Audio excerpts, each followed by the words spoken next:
Since the most important P to start with is the product, when a business is evaluating its opportunities, obviously it's going to be looking at product, service, and so forth. I thought we'd spend a moment talking about what comprises a product. Many of us will think of, say, a food item and think about the food being the product. But if you think about the notion of convenience and how a customer uses a product, you're going to be thinking as well about packaging. Now, let me get you to think a little bit about fruit. There are several ways you can buy fruit. You can buy fruit from the produce department in a grocery store, and you buy fresh fruit.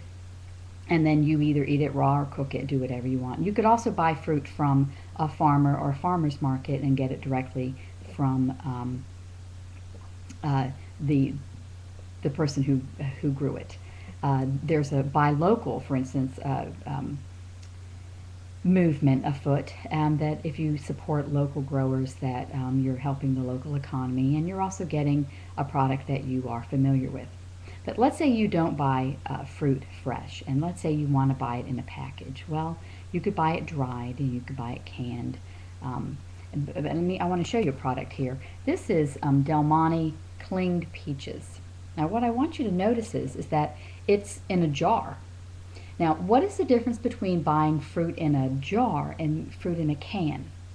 Well, I think you could probably think of some of the benefits to buying fruit in a jar. Well, you can put it back in the refrigerator with the lid on it, save it in its juice, and keep it for a while, as long as it'll keep in the refrigerator. Whereas with a can, either you consume it all in one opening, or you have to find another container to put it in to store it again in the refrigerator. So a jar is pretty cool. One of the other parts about this I wanted to point out to you is that, well, let me turn the label on. This is the front label, and it's actually a three-sided label. The back actually shows the fruit completely, which is really good for a user, and a canned product doesn't show that.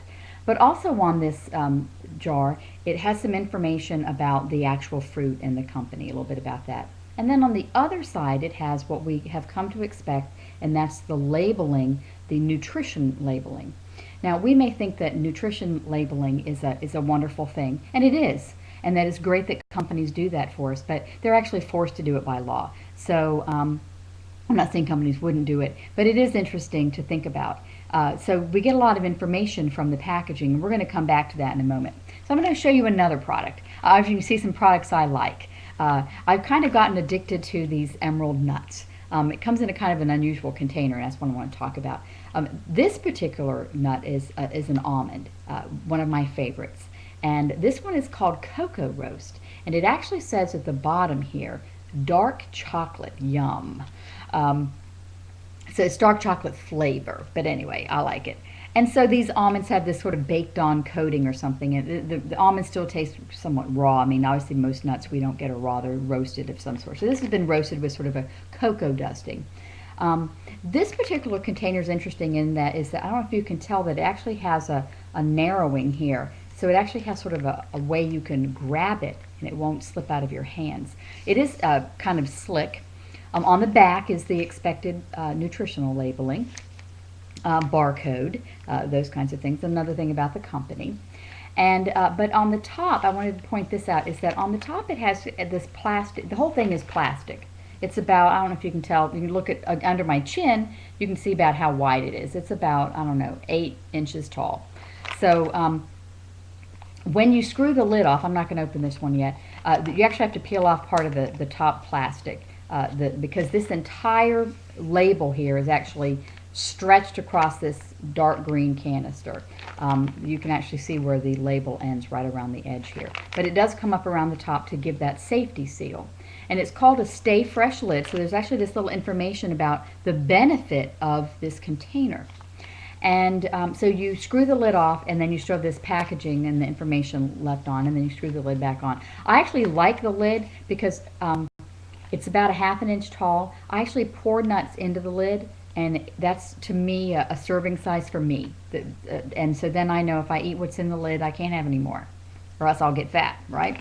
So it also tells you how many ounces. This one has 11 ounces in it. And so in this particular packaging, you can see that this is different than the jarred fruit. And so that's just another thing to think about when it comes to packaging. And so packaging serves a couple of purposes. It informs us, it helps us learn about the product, it helps protect the product. Again, that seal on the can helps protect it. And then, oh dear, I forgot what I was going to say. It also has a barcode on it that helps the product be priced and scanned in the computer. So all of those things are to our benefit. Now think about products, I don't have one in front of me, but think about products like, I'll show you these earbuds right here. These are, let me get them unattached from my iTouch, but here's a pair of earbuds. I think they're called Ear Candy. They were on sale and they're okay. I don't know a lot about these things, and I bought something on sale, I'll admit it. But I don't know if you know, but these came in one of those packages that's the molded plastic. You know, that's the kind of stuff where you actually cut your skin trying to get into it. They're horrible things. They actually now make special scissors and openers to get through that junk. And of course, we all know that you're afraid of when you cut into things like that, you're actually going to cut the little cords while you're cutting into the packaging. So it's a big problem. But those kinds of packages help you actually see the product itself. It's not hidden behind a piece of cardboard. So it's kind of it's something of a new technology compared to back in the olden days. It also makes the product visible, and you almost feel like you can touch it, but it protects it. It usually has a hole in the top where they can hang it, so it actually is designed for display purposes, ease of seeing the product, and so forth. One thing about buying earbuds, let me just go back to, I told you I didn't know what I was doing when I bought them. Because you can't try them out, sure you can return them, but because you can't try them out, they try to give you as much information about the earbuds or the headphones as possible before you're trying to buy it. So some benefits aren't necessarily obvious to the user. For instance, let's say earbuds or headphones are noise canceling. You all know what that means. You don't know that by looking at the product. You have to be told that. So that's another benefit of the packaging of a product. It actually tells you and sells you on the product. I did bring out another product. I thought this was interesting.